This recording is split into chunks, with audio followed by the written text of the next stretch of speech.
So this is an object inspector application that I've been working on. It forms part of a wider project for a VR osteology program that I'm working on. The idea is that this will be able to be taken out of that project and used in any circumstance where having an object inspector would be useful. So the basic format is this is like a dome environment with a basic floor plane. You have a player that can move around. By default, you're teleporting, so you're just moving around with that. You can also press the thumbstick in and you can start moving around just with the joystick itself. The joystick is a little bit of a finer control, and the teleportation is more useful if you're moving larger distances. There's a scaffold here that means that you can go and look at the model from above. There's a hand menu, so if you rotate your hand, it pops up there a menu that can do all of the different controls that you'll need. There's also a right-handed version, so if you click that button there, that slider, it moves the menu over to your other hand like that, so that you can then use it like left-handed. So the controls are pretty basic at the moment, so and they are kind of all based off this hand controller.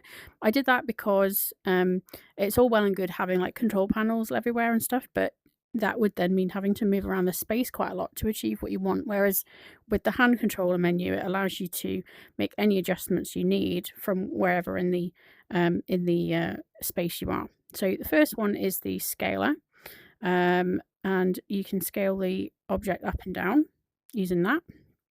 This is quite a big model, so it doesn't need to be very big at all. You can also move the model around, so you can move it back and forward. You can move it up and down. For example, if you wanted to inspect the underside of a model, that would be quite useful. And you can also move it that way as well. So, and then for all of these, there's a reset. There's individual resets, and there's an overall reset position button too. You can also rotate it in the different directions. So you can rotate it that way. You can rotate it that way to face you, and you can rotate it that way as well. And again, all these can be reset. Let's have it facing that way. As you do that, because the local axes will shift when you do the rotation in particular, so there's this little gizmo over here which allows you to determine which axis you need to achieve the movement you want. And you can see they updates dynamically as you move it. So color-wise, you can change the color of the environment, which will change the sort of ceiling and the floor as well. And you can also change the color of the model that you're using. So with the model, as long as the material is set up appropriately, it will adjust the tint of the model rather than just replacing the whole texture. So for the environment, you turn the tint on or off, and then you just drag around the color wheel to achieve what you want. And the reason for this is because sometimes you might get a model that has sort of darker or lighter areas, and it may be just easier to distinguish that model against a different background color. On the same basis, your object might have different areas that appear easier to see. Perhaps different features might be easier to see if you give a tint to the model. So that's what that's there for. So this one looks fine. I quite like the green, actually. That's quite nice. So I'm going to leave that on. In there you can also adjust the light level.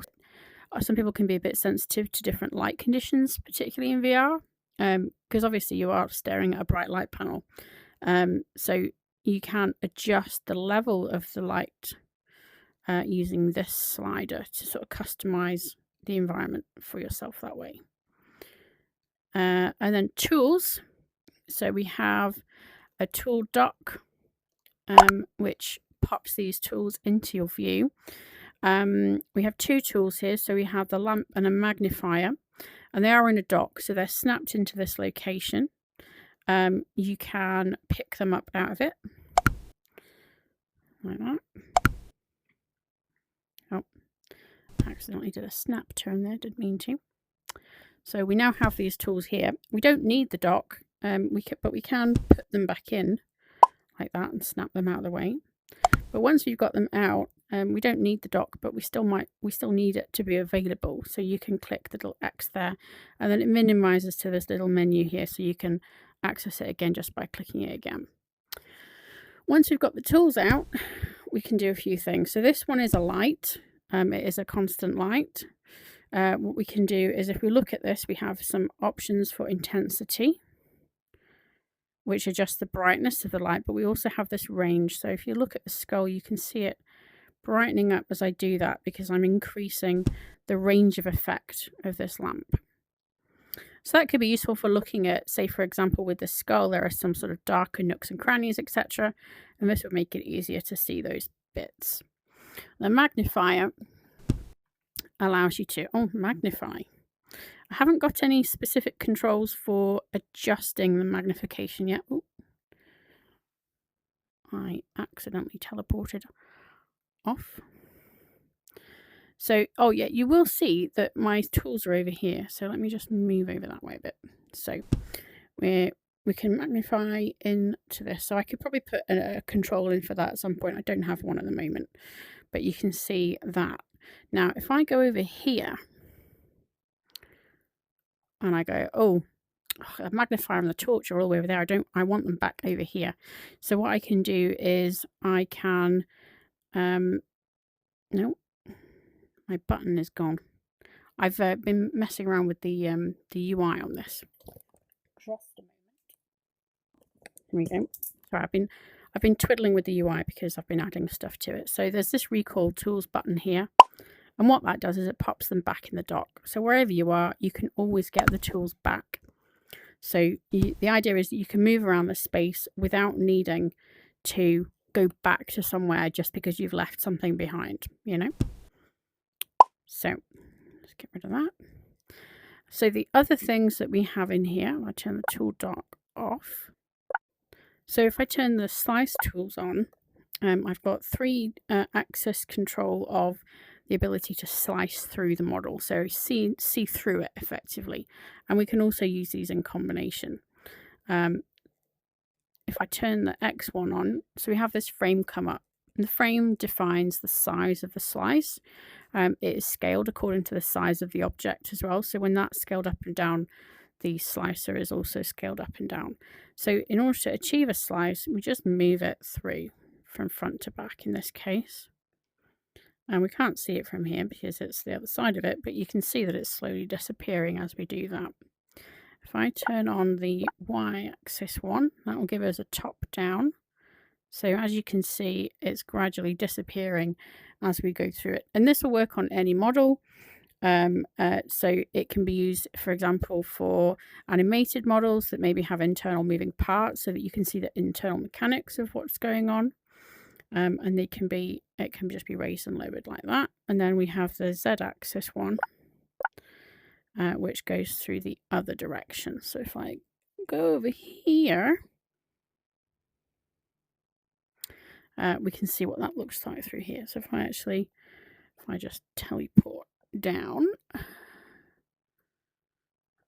we can look at this. Now, the other thing I've done is that there is a mode also to walk on this object, but what I've actually done is made it so that when the slicer is active, the collider for the models are switched off. That means that you can walk and look at them and sort of walk in here and look at them more closely, which you can't do normally because the colliders are on. I turn them off because without turning the colliders off, when this is not actually deleting the model that you can't see, it's just hiding it, it's making it transparent. So with the colliders on, I walk over here and I just walk into the model because the colliders are still on, defined by the shape of the mesh that's still there, you just can't see it. But I quite like this as a way of having a closer look at maybe some parts of the model that might not be obvious internally when you've got the whole model in front of you. And what we can also do is combine these. So if I turn on the Y one, for example, and bring that down, so you can see that the if I just teleport into there. I can then look at this part of that model in kind of isolation. So they can work together basically. So that's the object inspector. It's still a little bit in development. So things that remain to be done is I need to revisit some of the UI aspects of this because I'm not happy with how busy it is. Because if you have like the tool dock on, I mean, that brings up these extra things. There's just not a lot of room on the page. So I'd like to see if I can improve that a bit. The other thing I need to do is there's a couple of bits of debugging that need to be done. There is a button that lets you turn off this menu temporarily because obviously if you keep turning your hand, it will keep popping up. So there's a button to do that, but at the moment that's for some reason not working. I've also got to add the last real feature I think that this needs is a library so that you can pick a model.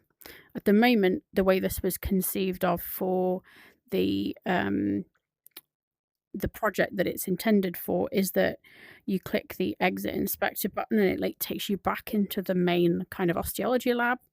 And you get into here by selecting a bone and putting it into a slot and then loading into here, and that's when the bone or the object in particular here loads.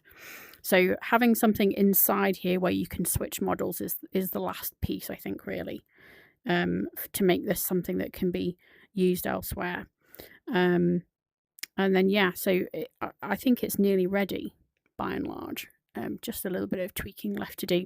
I only added the slicing this week, in fact, so it's very much in active development.